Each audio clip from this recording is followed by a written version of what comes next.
So from his list of abilities, you can see that there is a lot that's present. I might get into some of the details a little bit later as to my issues with some of the naming conventions that are used on these abilities, but again, that's a subject for a later video. You'll notice he does have an open keybind on his F key, and while I do have an option for that, it requires a minor rework to some of the abilities that he has, namely his regenerative healing factor. Now, I don't dislike the fact that he pops into some overhealth when his standard health bar is depleted, with that ability then going on a fairly lengthy cooldown thereafter, but it's not as faithful to the comics as I would like it to be. Now, I'm of the opinion that at some point in the future, the devs should add a passive healing across all characters, where if you are not in active combat, not using abilities, taking damage or dealing damage, that you should just heal passively over time. So A, I think that's a bad thing to put on a character where they're just passively regenerating all the time. And B, if that's shared universally, then it's not something that you would have unique to Wolverine. So the revision that I would make to his regenerative healing factor is twofold.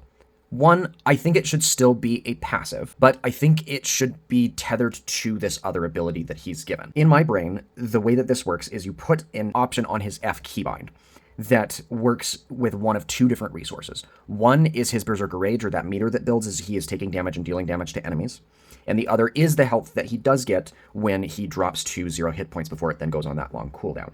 I think any time you have the overhealth from that passive, not any other kind of overhealth granted to you from your team, but the overhealth from your passive specifically, and any amount of meter in that Berserker Rage, if you press and hold the F key, it consumes those and translates it into actual health at a 1-to-1 rate over a period of time. So you have to hold it to get the ability to activate over time when you have either or both of those resources available. It should not be something that is dependent on its own cooldown. I don't want him to have some sort of ability with a replenishing health meter, such as Roadhog from Overwatch and his canister that he can take hits off of to regain health. I don't think you want to put something as liberal as that on Wolverine.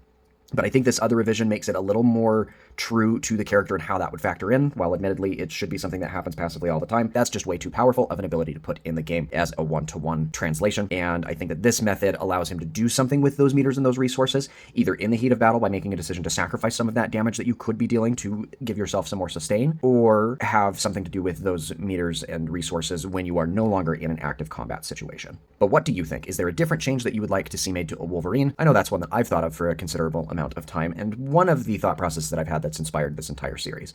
If you do have thoughts, I would be very interested to hear what those are in the comments down below. And if you enjoyed today's video, as always, feel free to leave a like, a follow, and or share this with someone that may enjoy it as well. We're going to loop back around and talk about new characters that have been added to the game in their release order, and the first of those videos will be coming tomorrow.